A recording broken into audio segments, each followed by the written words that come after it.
I'm an old school flight simmer. I've actually played all of them, like all the way back to when there was just basically wire art, and then when you crashed, it was like, doo doo doo. Anyway, the last flight sim title that we had was like way back in the early 2000s. I don't remember the exact date. I want to say 2004 or 5, but Phil can put the correct number here if I'm wrong.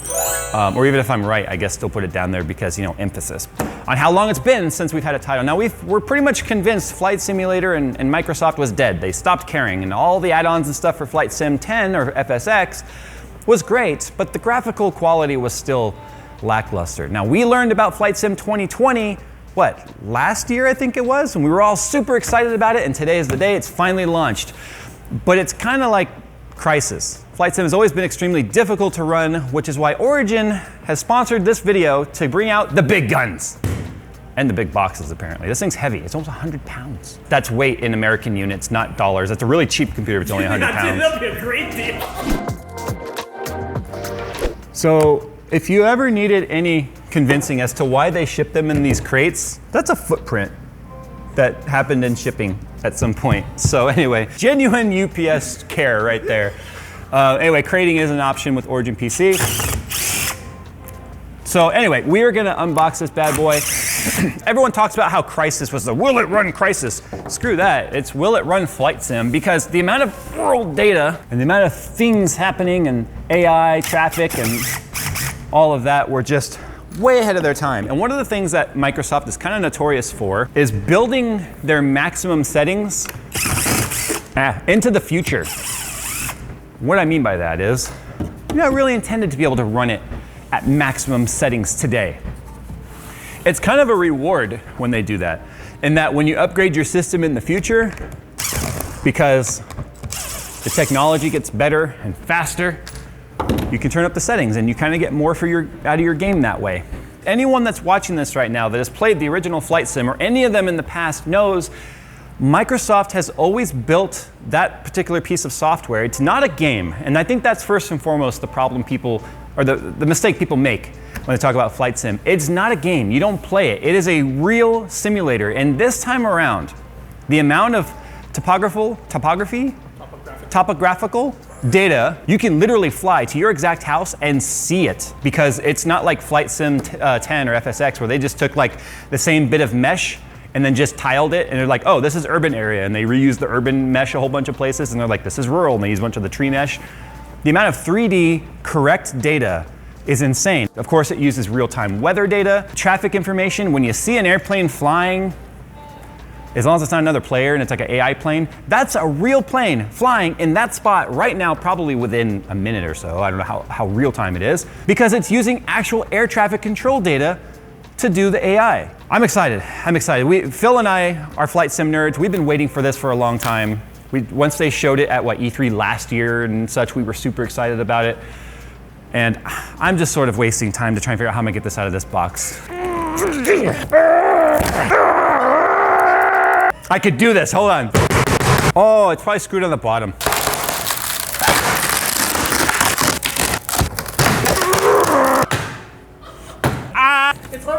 Everything is pokey.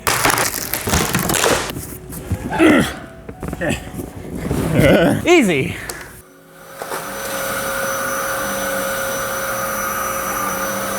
So now that was very easily, simply, and quickly and non-messily unboxed, they give you this really nice kind of a one sheet showing you the order of how to take it apart, how to set it up and all that, but we do computers around here, so we don't need that. So what have we got in here? This is Origin PC's Millennium, built for today's millennial. Yeah, it's got the nice protected padding. So it survived UPS, that says a lot right there. When I open this up, and I take the cover off, you guys will recognize the case, I'm sure. It's all over their marketing materials. This boy's kind of warm, not warm, heavy. What?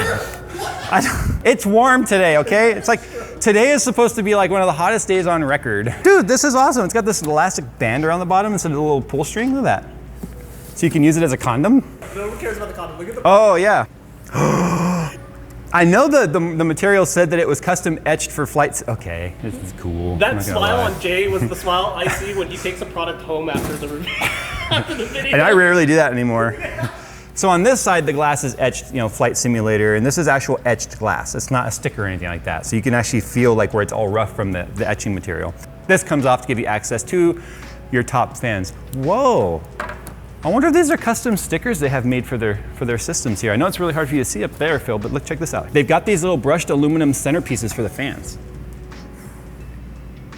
I love that more companies are doing this now with the custom 3D painting like this. Like, this is actually done with a machine.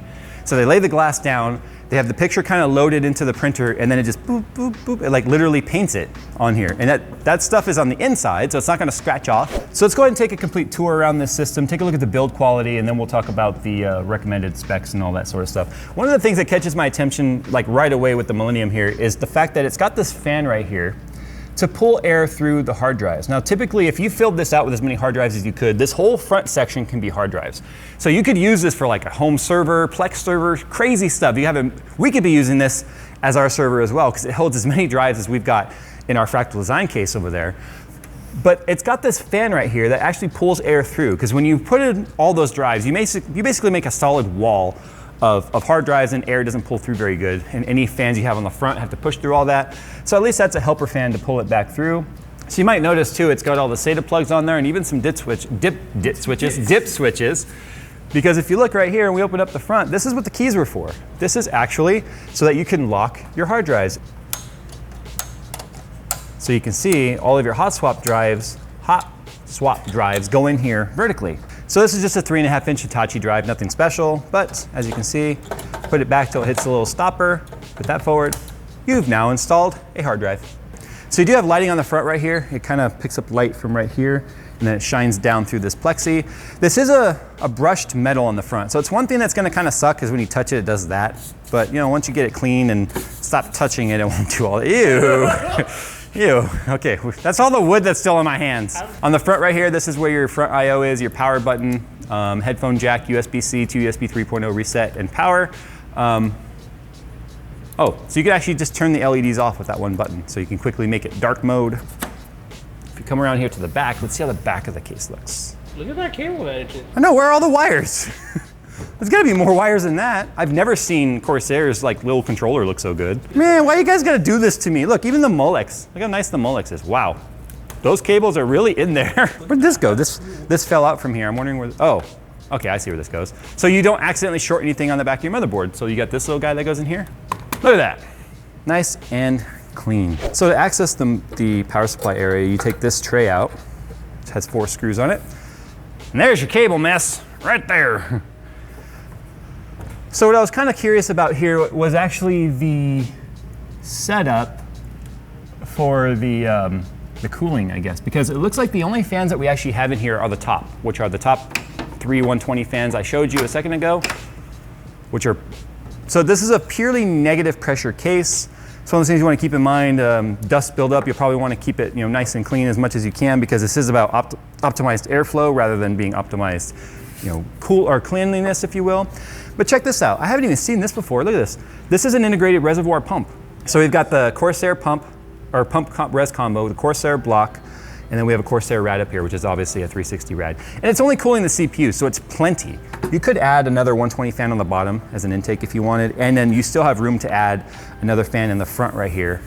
And then you have a 5 1/4 expansion bay. So that's been a tour around the chassis. Let's go ahead and put it back together, clean my fingerprints off the front. All right, so let's talk about the specs here real quick. So the Millennium is clearly just smashing the recommended. It's funny, this might be the first time where recommended and ideal are worth mentioning together, because they don't even show like truly a minimum, although there is a minimum. Let's just say you're probably not gonna you're not gonna simulate this very well, a minimum. So the recommended is a 1500X AMD or an i5 8400. Ideal is a 2700X or a i7 9800X. 9800X is an X299 CPU, by the way, if you're not aware. So we have a Ryzen 9 3950X in here. Graphics, it recommends an RX 590 or a GTX 970. Yeah, trust me when I say you're gonna want higher than that. Its ideal is a Radeon 7 or an RTX 2080.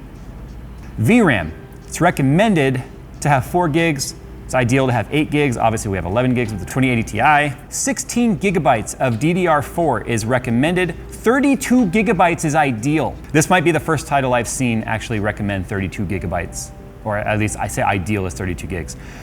150 gigabytes of storage, and that's to start. Who knows how big that'll get over time.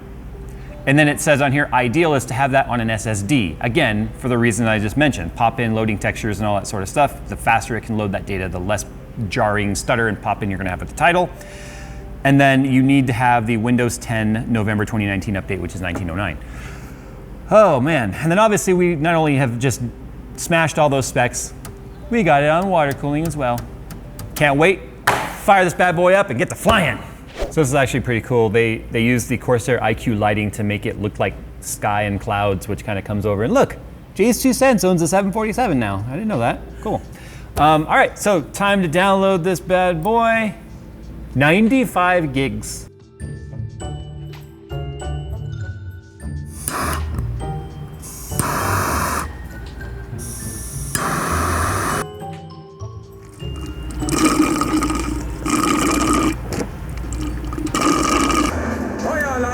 Fire alarm!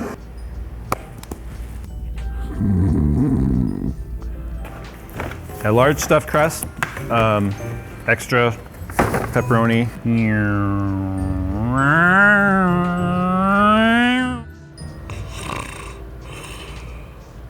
Jay, it's done.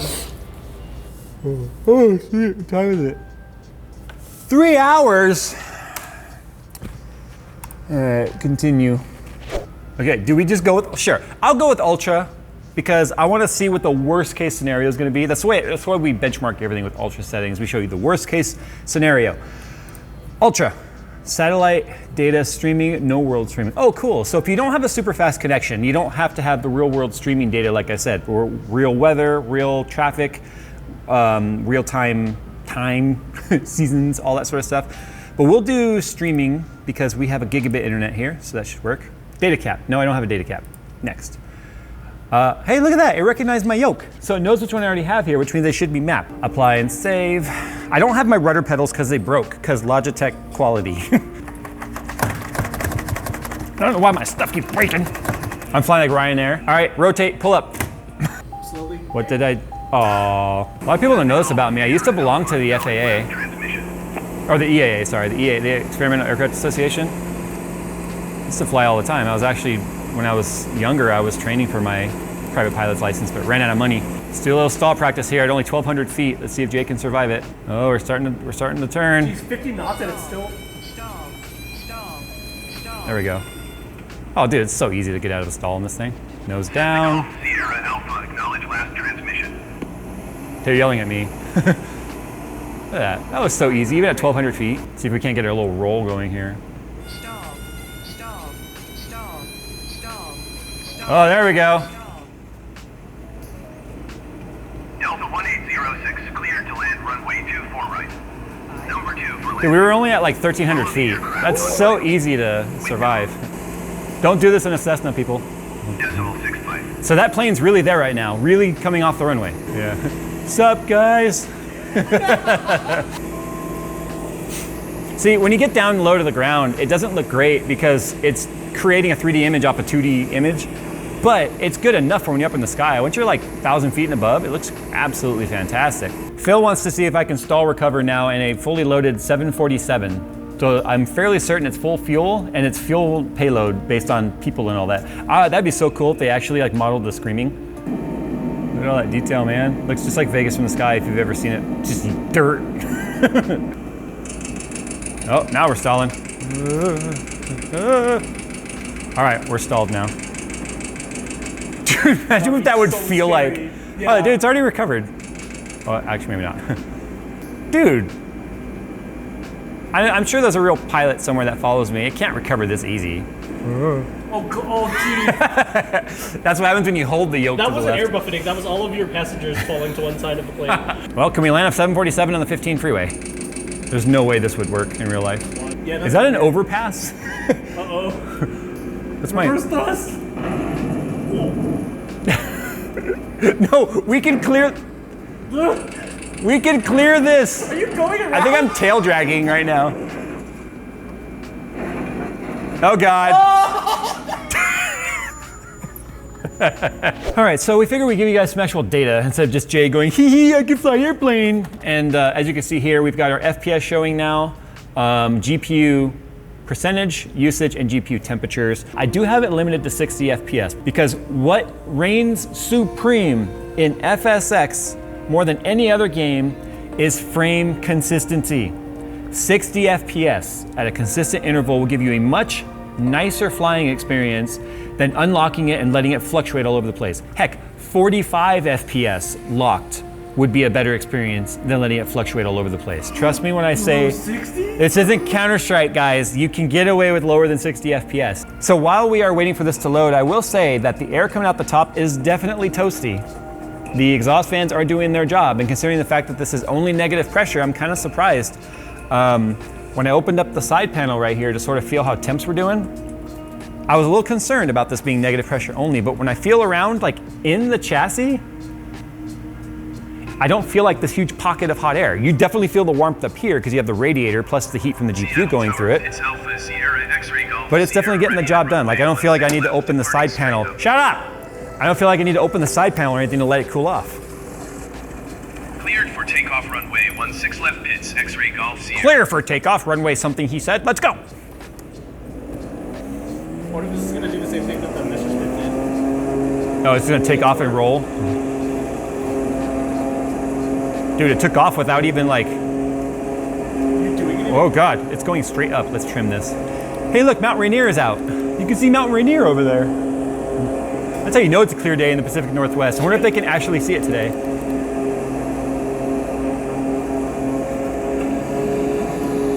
Ah, it over-rotated. Okay, so we're getting 40 FPS in here, and you know what's funny about that? It didn't feel like it was that low. Let's try it. See if I can just do one roll. It's not a barrel roll, it's just a roll, aileron roll. Nope. It's hard to stop it. Ah! Woo! Woo! Ah! It's so hard with the yoke. Now, okay, 30 FPS, I can hear you guys all screaming at your monitor right now. Jay, you're not a true PC enthusiast. 30 FPS is just their PC master race. Shut up. 30 FPS is perfectly fine for this. But what we're gonna do right now is we're gonna aim to get it higher. So we'll go to high end right there and see what happens. The worst FPS you're gonna get is on the ground. So let's see if we can fine tune this right now on the ground. So far nothing has changed our FPS on the ground. Now, one of the things that really affected FPS on the ground before was all the AI traffic. Planes, little vehicles on the roadway, vehicles in the airport. So we just gained 12 FPS. But I don't know about you. See, all the planes are gone now. I need other traffic to feel like I'm actually interacting with the world, you know? So it looks like we're definitely gonna be dealing with a bit of a engine limitation here because check this out. We're not seeing any FPS changes really, no matter what we change. Look at our CPU. Our overall usage is at 16%. 3950X, mind you, lots of threads. Our GPU usage is at 50%. So we go back to maximum. Yeah, because if you can't get your frames, make them look pretty, right? Exactly. But here's the thing. I'm truly surprised, and I know people are just going to automatically be like, Jay's just shilling. I was not paid to talk about Flight Sim 20 or any of that. We were sent the computer by Origin to do a video about this system, their FS 2020 system aimed towards like the enthusiast for Flight Sim. But I can tell you right now, like, if I didn't have the FPS counter up, I wouldn't have realized it was as low as it is. I thought for sure I was getting 60 FPS. We will get 60 FPS in the future as hardware increases, and so does hopefully the engine maturity. But all right, I mean, maybe I'm just an FSX or an FSX at Flight Sim 2020 shill because I honestly feel like I can have a lot of fun with this, even at this FPS. That plane is really landing there right now. So I figured the next area that we'll fly over here, just to kind of do a little visual tour, is an area that you can't actually fly over in real life. It has got a, I can't remember exactly how they did it, but they managed to finagle themselves a permanent no-fly zone. So one thing I'll point out too is the FPS definitely matters based on the city that you're in. Seattle was like much lower. I was in the Inland Empire a minute ago, which was like almost 60 FPS. And now that we're in Anaheim, where it's as dense as it is with buildings and such, it affects the FPS. But I'm just gonna say this again. This is absolutely positively doable at this FPS. We're at 45 FPS and I don't feel like it's a problem at all. So, we are flying over the Magic Kingdom, which has a permanent no-fly zone over it right now, and it's kind of been the case forever. There's Space Mountain, there's the Matterhorn. Like, it's still kind of loading in the textures a little bit. There's Fantasyland. That's that. Oh, there's the Toontown right there. California Adventure, there's the California Grand Hotel. We stayed in a room like right there once. That's soaring over the world right there. Look at the water. So you're soaring over the world? Yeah. Look at this. Time of day. Oh, dude. It does it live? Like live? Oh. Look at the way the lights come on the ground. Watch. What does outside look like? That looks so real. What's cool is you can actually tell the lights. It's just a pattern of like a grid of lights hovering on the ground, but they're not attached to any poles or anything. And you can see. Yeah, they're not at ground level, which is a bit more realistic too. So I actually flew to one of the most important places around in our area. This is our Micro Center in Tustin. Micro Center! Hey! All right, well, there you go, guys. We're gonna go ahead and end this video. I'm gonna tell you right now, this Millennium system from Origin PC is having no problems whatsoever, giving us a good flying experience. Sure, the FPS might not be exactly what gamers are expecting it to be, but I think those people that are excited for Flight Sim 2020, who've had any sort of Flight Sim experience, know exactly how good this is actually doing. So if you guys want to learn more about the Millennium system, check the link in the description below. You guys will find a link to where you can check out the availabilities, the options, the way you can spec it out. And obviously this one's got the custom etching and stuff on there with the nice Flight Sim livery on the side. It's as gorgeous as the game itself. As long as you stay about 1,000 feet up, because once you get real close to the ground, then it's kind of like when you turn on the 3D view on Google Maps, it gets all like looking. So anyway, I'm now flying around in the landing pattern again for Santa Ana or John Wayne Airport. I should probably get out of here, which means you guys should also get out of here and go and check out Origin PC and Flight Sim 2020. Thanks for watching, guys, and as always, we'll see you on the next one. You know, could you imagine if you were flying, you're like, so, you know, over here, this is when we came this way, you know, we were like, so, where are you all from? It's all flipping over.